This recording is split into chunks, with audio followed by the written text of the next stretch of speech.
오늘 은혜 받으실 하나님의 말씀 시편 119편 116절입니다. 앞에 있는 화면을 보시면서 우리 다 같이 한 목소리로 같이 읽도록 하겠습니다. 주의 말씀대로 나를 붙들어 살게 하시고 내 소망이 부끄럽지 않게 하소서. 아멘. 자, 오늘 저는 시편 119편 116절 말씀을 가지고 숨겨진 창고 이와 같은 제목으로 함께 은혜의 말씀을 나누려고 합니다. 여러분, 오늘 예배가 후에 밥을 먹습니다만 예배가 먼저입니다. 먼저 예배에 집중하고 우리가 그 나머지 일들은 나머지 후에, 예배 후에 해주시기 바랍니다. 자, 어떤 초등학교에 선생님이 문제를 냈습니다.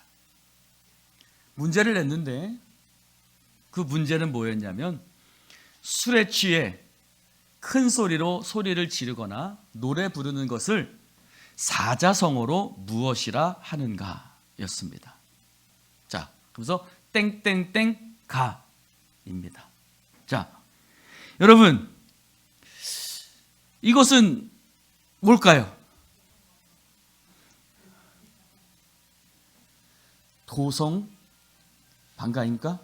그런데 아이들이 여러 가지 대답들이 나왔습니다.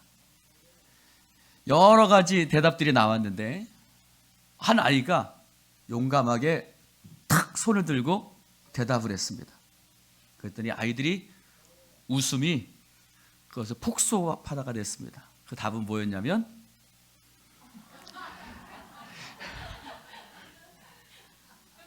아빠인가? 였습니다.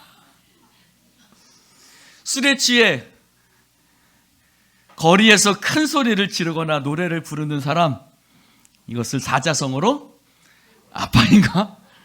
였습니다. 사랑하는 성도 여러분, 이 아이에게 아빠는 술에 취해 큰 소리를 노래 부르는 사람이었어요. 때로는 사람에게 행패를 하기도 할 수 있을 것이고 끌려오기도 했을 것이고 거리에 쓰러져 있기도 했겠죠. 자, 그러면 여러분에게 아버지는 어떤 사람이세요? 우리에게 하나님 아버지는 어떤 분이십니까? 여러분, 하나님을 향해서 우리는 수많은 오해들을 하고 있죠. 하나님은 나에게 고통을 주시는 분이라고 생각하는 사람도 있어요. 나에게 고난을 주시는 분이라고 생각하는 사람들도 있습니다. 사랑하는 성도 여러분, 하나님께서 우리를 죽음의 자리로 내모시는 분입니까? 우리를 죽이시는 분입니까? 사랑하는 성도 여러분, 하나님 아버지는 우리를 살리시는 하나님이신 줄로 믿습니다. 하나님께서는 나를 높여주시고 나에게 영광이 되시고 나의 도움이 되시며 나에게 구원을 주시는 하나님 아빠이신 것입니다. 성경에 보면 하나님이 우리를 살리신다라는 말씀이 참 많이 나와 있습니다. 그 살리신다는 말씀이 여러 군데에 나와 있는데 한 군데 말씀을 보면 신명기 32장 39절에 보면 이렇게 나와 있습니다. 이제는 나 곧 내가 그인 줄 알라. 나 외에는 신이 없도다. 나는 죽이기도 하며 살리기도 하며 상하게도 하며 낫게도 하나니.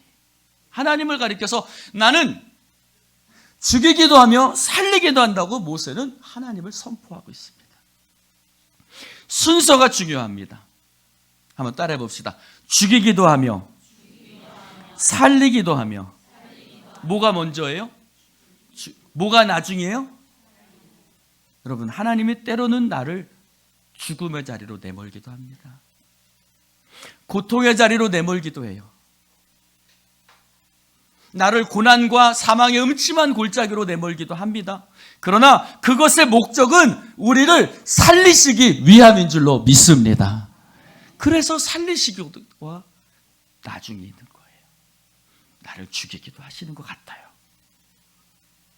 나를 쓰러뜨리시게 하시는 것도 같아요. 그러나 그 이유와 목적은 나를 넘어뜨림에 있는 것이 아니라 나를 살리고 세우고 구원하시기 위해서 하나님께서 우리를 그 과정을 통과하게 하시는 줄로 믿습니다. 수술 때 보면요, 살리기 위해서 먼저 어떻게 하지요? 마취를 시킵니다. 먼저 마취를 시켜서 꼼짝도 못하게 만들어요. 그리고 나서 그를 살리죠. 하나님도 마찬가지세요. 우리를 살리시기 위해서 하나님은 때로 나를 힘들고 어려운 자리에 내모실 때도 있습니다. 내 삶에 헛된 우상과 같은 찌꺼기들을 버리고 오직 하나님만 의지하고 오직 하나님만 의지하고 하나님만 바라볼 수 있도록 하나님은 우리를 이끌어 가시는 줄로 믿습니다. 그래서 사랑의 선지자라고 말하는 호세아는 이렇게 선포하고 있습니다. 한번 같이 읽어봅시다. 시작. 오라 우리가 여호와께로 돌아가자. 여호와께서 우리를 찢으셨으나 도로 낫게 하실 것이요 우리를 치셨으나 싸매어 주실 것이다. 사랑의 선지자라고 말하는 호세아가 하나님을 향해서 뭐라고 얘기하냐면 우리를 찢으시는 하나님, 우리를 치시는 하나님이라고 말합니다. 아니 하나님, 우리를 찢으시는 게 어찌 사랑입니까? 우리를 치시는 게 어떻게 사랑입니까? 앞뒤가 안 맞죠? 어떻게 나를 찢으시는 분이 사랑의 하나님이며 나를 치시는 분이 사랑의 하나님이라고 말합니까? 그러나 호세아는 말합니다. 너희를 찢으시는 것이 하나님의 사랑이고 때로는 너희를 치시는 것이 하나님의 사랑이라는 겁니다. 할렐루야. 나를 때로도 넘어지게도 하시고 때로는 고난을 통과하게 하시는 이 모든 것들이 내가 너를 사랑하기 때문에 그런다는 것입니다. 찢음을 통해서 나를 낮추시고 내가 하나님을 기억하고 하나님 앞에 돌아와 하나님을 찬송하고 하나님을 높이며 내 안에 하나님만 온전히 설 수 있도록 하나님께서 나를 사랑하시기 때문에 그렇게 하신다는 것입니다. 그래서 내가 너를 찢었으나 낫게 할 거야. 내가 너를 쳤으나 너를 싸매어 줄 거야. 그러므로 예레미야 선지자는 하나님의 뜻을 이렇게 선포합니다. 내가 너희를 위해서 갖고 있는 계획들을 내가 알고 있으니 그것은 평안을 위한 계획이지 재앙을 위한 것이 아니며 너희에게 미래와 소망을 주는 것이미로다. 할렐루야. 나를 향한 하나님의 계획은요, 재앙이 아니에요. 나를 향한 하나님의 이끄심은 평안인 줄로 믿습니다. 사랑하는 성도 여러분, 요즘 우리나라가 겪고 있는 일들이 참으로 어쩌다 우리나라가 이렇게 되었을까? 라는 생각이 절로 듭니다. 오늘 아침에도 뉴스를 잠깐 봤는데 아직도 그 청송에서 그 불이 꺼져가던 불이 다시 일어나가지고 또 주민 대피령이 내려졌다고. 여러분, TV를 통해서 생중계되는 그 모습을 보면서 얼마나 우리의 마음이 안타깝고 아픈지, 수많은 사람들이 목숨을 잃었고 수많은 집과 가옥들, 그 청송휴게소가 제가 몇 달 전에 갔다 왔거든요. 그 청송휴게소도 불타버렸죠. 그뿐입니까? 좌우로 나뉘어져서 싸우고 의료 시스템도 붕괴가 되고 사회 시스템도 붕괴가 되고 경제도 붕괴가 돼서 하루에 문을 닫는 가게가 수천 개라고 합니다. 너무나 안타까운 마음이죠. 그러나 이 모든 일들 속에서 우리가 분명히 고백해야 될 신앙의 고백이 있습니다. 그것은 하나님께서는 우리를 죽이기도 하시며 살리기도 하시는 하나님이라는 것입니다. 오늘 말합니다. 주여 나를 붙들어 살게 하여 주시옵소서라고 말합니다. 따라해 봅시다. 나를 붙들어 살려주십시오. 그는 고백합니다. 하나님, 나를 붙들어 살려주십시오. 여러분, 하나님이 붙들어야 우리는 살 수 있어요. 하나님이 붙드시지 않으면 살 수 없어요. 이 나라도 하나님이 붙들어 주셔야 살 수 있고 이 민족도 하나님이 붙들어 주셔야 살 수 있고요. 우리 교회도요, 하나님이 붙들어 주셔야 되고 우리의 가정도 하나님이 붙들어 주셔야 할 줄로 믿습니다. 여러분, 우리의 자녀들도 하나님이 붙드시지 않으면 안 돼요. 여러분의 가게도, 여러분의 사업도 하나님이 붙들어 주셔야 돼요. 여러분, 우리 건강은 어때요? 우리 건강도 하나님이 붙들어 주셔야 돼요. 킹 제임스 성경은 붙들어 준다라는 표현을 uphold라고 표현합니다. 왜 수많은 단어 속에 킹 제임스 성경은 uphold라는 단어를 썼을까? 제가 영어는 잘 모르지만 이 단어는 누구나 다 아는 단어 아닙니까? 어디서 붙들어요? 땅에서 붙드는 게 아니에요. 땅의 것으로 붙들면 살 수 없어요. 여러분, 우리가 물질이 없어서나 기술이 없어서 지금 이 어려움을 겪는 게 아니에요. 누가 붙들어 주셔야 돼요? 위로부터 하나님의 손이 우리를 붙들어 주셔야 우리는 살 수 있는 줄로 믿습니다. 위로부터의 붙들어 주심이 있어야 돼요. 왕과 제사장을 세울 때 여러분, 이 단어가 위로부터 붙든다, 이 uphold라는 단어, 히브리어에서는 다른 히브리어에서 이 붙드심이라는 단어가 어떤 단어로 쓰냐면 안수한다라는 단어. 안수가 뭐예요? 위에서 이렇게 내리두르는 거예요. 안수한다. 여러분, 안수는 언제 하죠? 왕과 제사장을 세울 때 안수합니다. 그러면 그때 위로부터 능력이 임합니다. 성령이 임합니다. 하나님의 영이 임합니다. 여러분, 하나님께서 우리를 붙들어 주셔서 위로부터 능력이 임하고 하나님의 영과 성령의 역사가 우리 가운데 임할 때 우리가 살아날 수 있는 줄로 믿습니다. 하나님께서 우리 교회를 붙드시기를 축원합니다. 하나님께서 여러분의 가정과 여러분의 자녀들을 위로부터 하나님의 능력으로 안수하여 주시기를 주님의 이름으로 축원합니다. 하나님께서 uphold, 하나님의 안수가 여러분의 가운데 있을 때 우리가 살 수 있다는 거예요. 실패하고 좌절했던 제자들이 마가 다락방에서 하늘로부터 급하고 강한, 어디로부터요? 하늘로부터 급하고 강한 바람이 저희 앉은 온 집에 가득했을 때 실패와 좌절했던 제자들이 다시 살아났던 겁니다. 위로부터 부어주시는 성령님이 우리를 살리시는 겁니다. 또 안수하는 경우가 있어요. 언제죠? 하나님 앞에 죄악된 백성이 제사를 드리러 나갈 때 어린 양을 끌고 나갑니다. 그리고 그 머리 위에 안수합니다. 그러면 그 안수함으로 어떻게 돼요? 이 죄 지은 백성이 살아요. 죄 때문에 죽을 수밖에 없는 사람이 그 어린 양 위에 안수할 때 하나님의 의가 나에게 전가되고 하나님의 의가 나에게 부어짐으로 말미암아 내가 사는 거예요. 할렐루야. 사랑하는 성도 여러분, 고린도후서 8장 9절에 말합니다. 부유하신 자로서 너희를 위해서 가난하게 되심은 그의 가난으로 말미암아 우리를 부유하게 하심이라 그랬어요. 우리 죄가 예수님께 전가되고 예수님의 의가 우리 가운데 부어짐으로 말미암아 우리가 사는 거예요.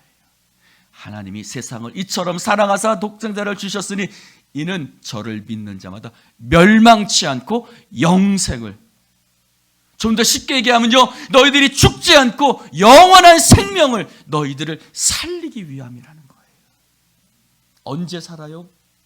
예수 그리스도께서 우리 가운데 오심으로 말미암아 우리는 하나님의 의로 살아나게 된 줄로 믿습니다. 이것이 바로 하나님께서 나를 붙들어 주신다는 의미예요. 하나님께서 나를 붙들어 주실 때 위로부터 능력이 임하고 하나님께서 나를 붙들어 주실 때에 하나님의 의가 우리 가운데 부어짐으로 말미암아 우리가 사는 거예요. 허물과 죄로 죽은 우리를 하나님께서 살리셨도다. 옆 사람에게 인사합시다. 하나님께서 당신을 살리셨습니다. 이렇게 고백하시다. 하나님께서 죽을 수밖에 없는 나도 살리셨습니다. 그러므로 우리는 하나님 앞에 시편 기자의 고백처럼 이렇게 다윗처럼 하나님 앞에 엎드려 고백해야 돼요. 하나님, 나를 붙들어 살게 해주십시오. 하나님, 나를 붙들어 살려주십시오. 위로부터 부어주시는 능력으로, 하나님의 능력으로, 하나님의 의로 나를 살려주십시오. 따라해 봅시다. 하나님, 나를 붙들어 살려주십시오. 우리가 하나님의 붙드심을 고백하고 소망하면서 나아갈 때 하나님께서 열어주시는 축복의 창고가 있습니다. 하나님께서 열어주시는 축복의 창고를 다윗은 이렇게 표현하고 있습니다. 같이 한번 읽어볼까요? 시작. 주를 두려워하는 자를 위하여 쌓아두신 은혜, 곧 주께 피하는 자를 위하여 인생 앞에 베푸신 은혜가 어찌 그리 큰지요. 아멘. 어떤 사람이요? 주님께 피하는 사람이요. 주님 앞에 엎드려서 하나님, 나 살려주세요. 하나님, 이 민족 살려주세요. 하나님, 우리 자녀들 살려주세요.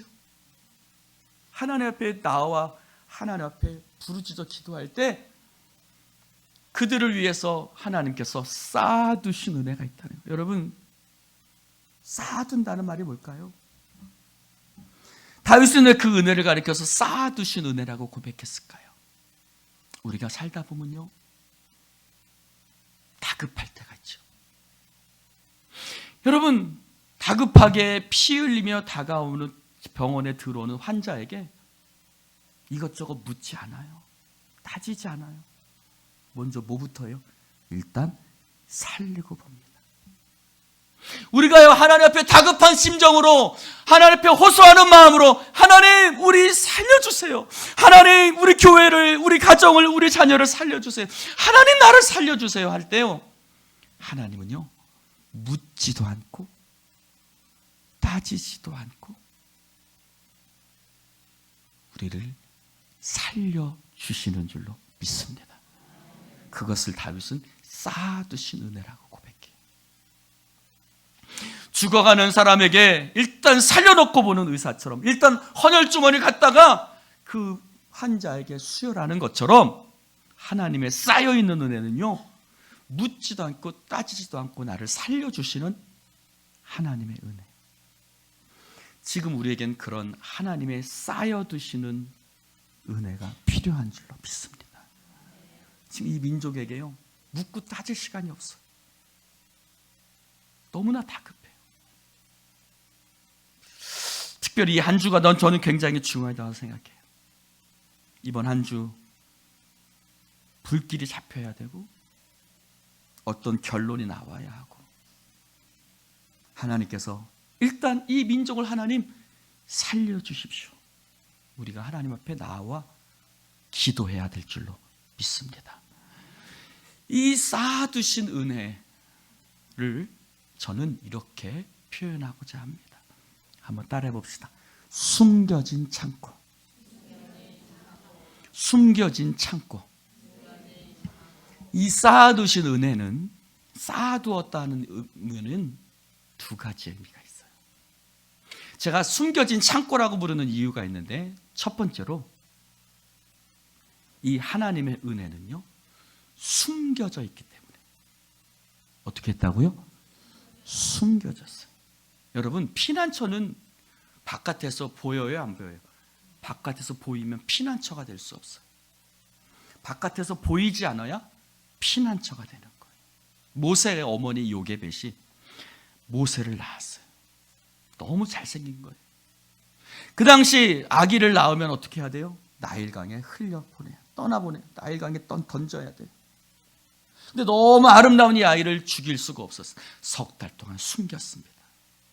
석 달 동안 숨겼는데 이 아이를 더 이상 키울 수 없는 거예요. 더 이상 숨겨서 키울 수가 없는 거예요.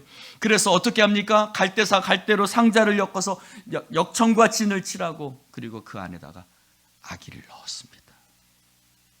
아기를 넣었어요. 그리고 강물에 흘려보냅니다. 하나님께 맡깁니다. 하나님, 난 더 이상 할 게 없어요. 하나님 손에 맡깁니다. 그 아기를 흘려보냈습니다. 그런데 그 아기가 흘러가는데 멀리서 요게벳이 그것을 지켜보고 있습니다. 근데 그것이 흘러가는데 어디로 흘러가요? 바로의 공주가 목욕하는 곳으로 흘러가네요. 악어의 바볼이 될 수도 있는데 생각지도 못하게 모세 바로의 공주가 목욕하는 곳으로 흘러갑니다. 여러분이 아기가 있어요. 공주는 직감했지요. 히브리인의 아기구나. 죽일 수도 있어요. 무시할 수도 있어요. 근데 그 아기가 불쌍한 생각이 들었고 그 아기를 키우고 싶다는 생각이 들었습니다. 그래서 히브리인 유모를 데리고 오라고 합니다. 그게 누구예요? 모세의 어머니 요게벳입니다. 요게벳은 모세의 유모가 되어서 아기를 키웠습니다. 자기 자식을 키웠어요. 사랑하는 성도 여러분, 요게벳이 강물에 자신의 아기를 흘려보낼 때 그 바로의 공주에게 그 아기가 보여질 것이라고 생각지도 못했어요. 생각할 수도 없죠. 보이지 않아요. 하나님이 어떻게 역사하실지, 하나님이 어떻게 일하실지 볼 수가 없어요. 보이지 않아요. 그런데 그 보이지 않는 하나님의 손길 가운데 어떻게 됐어요? 바로의 공주가 그 아기를 자신의 아들로 받아들이고 모세를 키웠던 것입니다. 우리를 위해서 하나님의 쌓아두신 은혜는요, 보이지 않아요. 숨겨졌다는 거예요. 여러분, 밖에서 보인다면 이미 그것은 피난처가 아니죠. 그래서 다윗은 이렇게 고백합니다. 여호와께서 환난 날에 나를 그의 초막 속에 비밀히 지키시고 그의 장막 은밀한 곳에 나를 숨기시며 높은 바위 위에 두시리로다. 할렐루야. 하나님이 나를 위해서 쌓아두신 은혜는요, 숨겨진 은혜. 한번 따라해 봅시다. 숨겨진 은혜. 안 보인다는 소리예요. 안 보여요. 안 보여요. 하나님께서 저와 여러분을 위해서 예비하신 그 은혜들은 보이지 않아요. 그러나 분명히 보이진 않지만 나를 위해서 쌓아두신 그 숨겨진 은혜가 있다는 것을 믿으시기를 주님의 이름으로 축원을 드립니다. 두 번째로 창고라고 말하는 의미가 있어요. 여러분, 창고는 뭐예요? 쌓아두는 것을 창고라고 얘기를 하죠. 여러분, 무엇을 쌓아둡니까? 쓰레기를 쌓아둡니까? 소중한 것을 쌓아둡니까? 소중한 것을 쌓아두죠. 하나님께서 저와 여러분을 위해서 무엇을 쌓아두실까요? 하나님은 저와 여러분을 위해서 아름답고 놀랍고 멋진 것들을 하나님께서 쌓아두시는 줄로 믿습니다.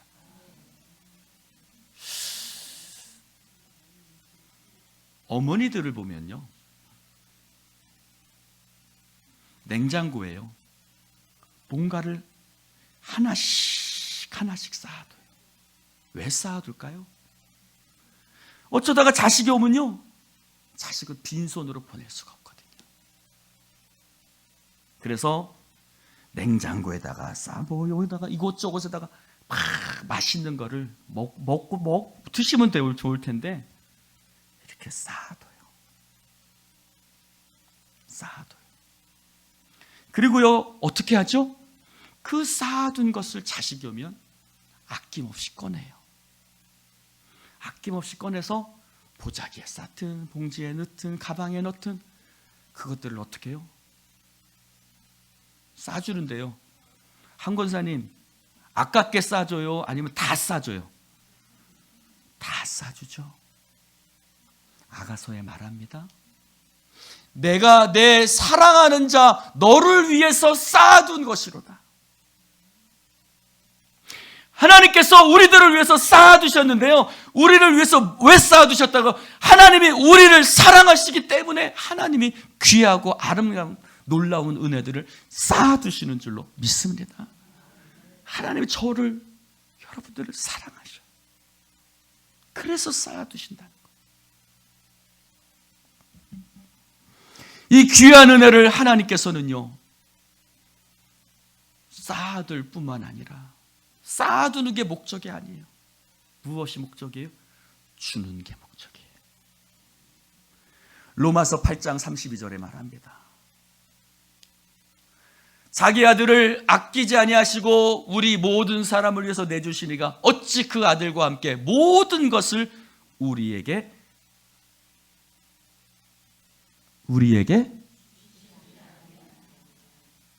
엄마는요, 사랑하는 자식을 에게 줄 때 아끼지 않아요. 아끼지 않아요. 가끔가다 어머니 집에 가면 어머니가 돈을 주세요. 근데 그 돈들이 어디서 나가겠어요? 다 형들이 준 용돈들이죠. 형들이 그런 눈빛으로 쳐다보는 거, 아니 엄마 쓰라고 줬는데 왜 그걸 저 막내에게 그럼 어머니가 딱 하시는 한마디 있어요. 이게 내 기쁨이야. 내가 쓰는 것보다 자식에게 주는 게 더 기쁜 거예요. 내 사랑하는 자식에게 주는 게 더 좋은 거예요. 사랑하는 성도 여러분, 하나님은요 우리에게 전부를 주시는 분이에요. 하나님은 우리에게 몽땅 남김없이 주시는 분이세요. 어떻게 해요? 물과 피를 쏟기까지 당신의 생명을 우리를 위해서 몽땅 주셨어요. 자신의 존재 전부를 주셨어요. 그 아들과 함께 모든 것을 우리에게 주시지 않겠느냐. 사랑하는 성도 여러분, 하나님께서 저와 여러분을 위해서 좋은 것으로 주시지 않겠습니까?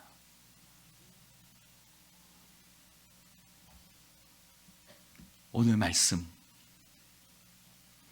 나를 살려주시는 하나님의 은혜. 하나님, 주의 말씀대로 나를 붙들어 살게 하소서. 내 소망이 부끄럽지 않게 하소서. 하나님이 나를 붙들어 나를 살려주시는 것이 하나님의 약속이라고 다윗은 고백합니다. 하나님께서 나를 살려주시는 것은 하나님의 약속입니다. 내가 그것을, 하나님의 약속을, 그 향한 소망이 결코 부끄럽지 않게 해주실 줄로 믿습니다. 오늘 시편 119편 보세요. 17절에 보면 주의 종을 후대하여 살게 하소서. 그리하시면 주의 말씀을 지키리다. 25절에도 주의 말씀대로 나를 살아나게 하소서. 37절에도 내 눈을 헛하는 것을 보지 말게 하시고 주의 길에서 나를 살아나게 하소서. 40절에도 보니까 주의 법도들을 사모하였으니 주의 의로 나를 살아나게 하소서. 77절에 보니까 주의 궁휼이 여기심이 내게 임하사 내가 살게 하소서. 주의 법은 나의 즐거움이니이다. 88절에 보니까 주의 인자하심을 따라 나를 살아나게 하소서. 그리하시면 주의 입의 교훈들을 내가 지키리이다. 93절에 보니까 내가 주의 법도들을 영원히 잊지 아니하였사오니 주께서 이것들 때문에 나를 살게 하심이니이다. 107절에 보니까 나의 고난이 매우 심하오니 여호와여 주의 말씀대로 나를 살아나게 하소서. 116절 주의 말씀대로 나를 붙들어 살게 하시고 내 소망이 부끄럽지 않게 하소서. 144절 주의 증거들은 영원히 의로우시니 나로 하여금 깨닫게 하사 살게 하소서. 175절 내 영혼을 살게 하소서. 그리하시면 주를 찬송하리이다. 주의 규례들이 나를 돕게 하소서. 다 같이 말하는 게 뭐예요? 나를 살게 하시는 것은 하나님의 약속이라는 거예요. 미국에 어느 한인교회 목사님이 쓴 책이 있어요. 찬란한 은혜라는 책인데 그 책에 목사님이 겪으셨던 일이 있습니다. 어느 날 주일 예배를 마치고 성도들과 함께 악수를 하고 있었습니다. 그런데 20살 간 넘은 어느 아가씨가 눈물을 글썽이고 막 흘리면서 눈물 범벅이 돼서 목사님 잠깐 할 얘기가 있습니다. 목사님 잠깐 할 얘기가 있습니다. 목사님은 뭔가 직감하고 분위기가 심상치 않아서 예배 후에 그 사모님과 함께 목양실에 앉아서 그 자매의 이야기를 듣기 시작했습니다. 한참을 울던 자매는 감정을 추스르고 드디어 목사님 앞에 자신의 이야기를 쏟아놓기 시작해요. 이 자매는 자신의 불룩 나온 배를 보여줍니다. 이제 3주 후면 목사님 제가 아기를 낳게 됩니다. 이 아가씨의 나이는 21살이었어요. 키가 크고 머리카락이 길어서 나이보다 성숙해 보였다고 합니다. 자신의 배를 쓰다듬으면서, 임신한 배를 쓰다듬으면서 이 자매가 이야기를 시작합니다. 이 자매는 한국에서 미국으로 온 지 서너 달밖에 되지 않았어요. 그런데 한국에서 사귀던 남자친구가 있었어요. 한국에서 사귀던 남자친구가 있었는데 이 남자친구가 이제 아이를 임신한 것을 알고 우리 결혼하자 하고 결혼을 약속했습니다. 결혼을 약속한 후에 이 남자가 좀 돈이 있었던 것 같습니다. 이 재력이 있던 남자는 이 여자와 함께 미국에서 아이를 키우자, 한국보다는 미국이 아이를 키우는 게 좋으니까 우리 미국으로 건너가서 미국에서 아이를 키우자고 얘기했습니다. 그래서 미국으로 이 여자와 함께 건너왔습니다. 월세 아파트를 마련하고 출산용품도 구입하고 자동차도 함께 구입했습니다. 그러면서 내가 한국에 들어가서 재산을 정리하고 내가 다시 돌아올게. 조금만 기다려. 그러면서 3주 후면 태어날 이 아기를 기다리면서 이제 이 여자는 행복한 남자와 올릴 결혼식을 꿈꾸며 행복하게 살고 있는데 어느 날 전화가 왔어요. 전화가 왔습니다. 웬 한국 여자가 자기 이름을 확인하더라는 겁니다. 누구시죠? 그러자마자 대뜸 하는 말이 누구 아십니까? 라는 거예요. 그래서 안다고 했죠. 저의 남자친구입니다. 저는 곧 그 사람과 결혼할 것입니다. 근데 그 전화를 건 사람은 그 남자의 아내였습니다. 그렇게 믿었던 남자친구는 유부남이었고 미국에서 살자는 남자친구의 말은 거짓말이었습니다. 즉 미국의 임신한 여자를 버려두고 한국으로 돌아가 버리고 만 것입니다. 한순간에 모든 소망이 끊어졌습니다. 앞날이 막막해졌습니다. 자매의 머릿속에는 이제 한 가지 단어밖에 떠오르지 않습니다. 자살.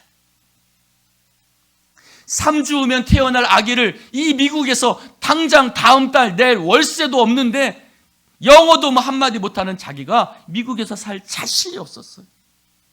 그래서 죽어야겠다 생각하고 차를 몰고 호숫가를 향해 달려가고 있었습니다. 호숫가를 향해서 달려가고 있는데 달려가고 있는 그 길에 교회 십자가가 보이더래요. 이 목사님이 사역하는 교회 십자가였어요. 그러면서 그때 이런 마음이 들었대요. 이왕 죽는 김에 예배나 한번 드리고 죽자. 그래서 교회 간판을 보고 차를 주차하고 들어갔어요. 근데 그때 하필 그 목사님 설교 제목이 죽고 싶을 때였습니다. 희한하죠? 목사님은 설교 내내 그 이야기를 몇 번을 했다고 합니다. 죽지 마라. 죽지 마라. 죽지 마라. 한 20번도 더하게 20번도 더 넘게 죽지 마라. 죽지 마라. 죽지 마라라는 얘기를 20번도 더 넘게 그 목사님은 설교 가운데 했다. 근데 그 음성이 이 자매에게 하나님의 음성으로 들렸어요. 이야기를 다 마친 자매는 눈물을 흘리면서 이렇게 얘기했어요. 목사님, 저 죽지 않을 거예요. 하나님이 살려주실 거예요. 목사님이 전해주신 하나님 말씀 때문에 살게 되었습니다. 그리고 그 자매는 정말 죽지 않고 아기가 태어나서 건강하고 씩씩하게 자라나고 있다고 합니다. 사랑하는 성도 여러분, 우리의 하나님은 어떤 하나님입니까? 우리가 아빠인가? 라고 부르는 그분은 어떤 분이십니까? 나를 불쌍히 여기시며 나를 살리시는 하나님이신 줄로 믿습니다. 때로는 우리에게 고난을 주시지만 그 고난도 그 모든 것도 결국은 나를 살리시기 위한 하나님의 손길인 줄로 믿습니다. 우리가 하나님 앞에 나아가 이렇게 기도합시다. 하나님, 나를 붙들어 살려주십시오. 하나님, 나를 붙들어 살려주십시오. 우리가 하나님 앞에 나아가 고백하며 부르짖을 때 하나님께서 우리를 붙들어 우리를 살아나게 하실 줄로 믿습니다. 땅의 것으로 살 수 없어요. 하나님이 붙들어 열어주셔야 살 수 있습니다. 우리가 하나님 앞에 나아가 하나님을 피난처로 삼을 때 우리를 위해서 열어주게 하시는 하나님의 축복의 창고가 있습니다. 하나님의 은혜의 창고가 있습니다. 하나님의 이 은혜의 축복의 창고는 어려움 가운데는 보이지 않아요. 그러나 하나님 앞에 나아갈 때 비로소 하나님께서 나를 위해서 열어주시는 축복의 창고를 우리는 보게 될 줄로 믿습니다. 그 창고 속에는 나를 위해서 예비해 두신 하나님의 놀라운 은혜가 숨겨져 있습니다. 나를 위해서 쌓아두신 그 하나님의 은혜를 하나님은 전부 몽땅 내어주시는 하나님이신 줄로 믿습니다. 그곳에 하나님의 놀라운 은혜가 비축되어져 있어요. 여러분, 이 하나님의 은혜가 우리 가운데 부어지게 될 줄로 믿습니다. 이제 그 은혜의 손길을 바라보며 하나님 앞에 나아가십시다. 특별히 여러분, 내일부터 새벽에 3주 동안 특별 새벽 기도를 할 거예요. 그 기도의 제목은 하나예요. 따라해 봅시다. 하나님, 나를 붙들어. 나를 붙들어. 갑자기 새벽 예배 한다니까 갑자기 여러분들 말씀하니까 작아졌어요. 따라해 봅시다. 하나님, 나를 붙들어 살려주십시오. 이 나라를 살려주시고 이 민족을 살려주시고 우리 자녀 살려주시고 우리 가정 살려주시고 이 교회 살려주십시오. 하나님께서 놀라운 축복의 창고를 열어주실 줄로 믿습니다. 하나님 아버지 감사합니다. 오늘 우리 가운데 부어주시는 하나님의 은혜, 믿음으로 주님 앞에 나아가게 하여 주시옵소서. 우리를 붙들어 주시옵소서. 우리 가운데 역사하시는 주님의 은혜를 보게 하여 주시옵소서.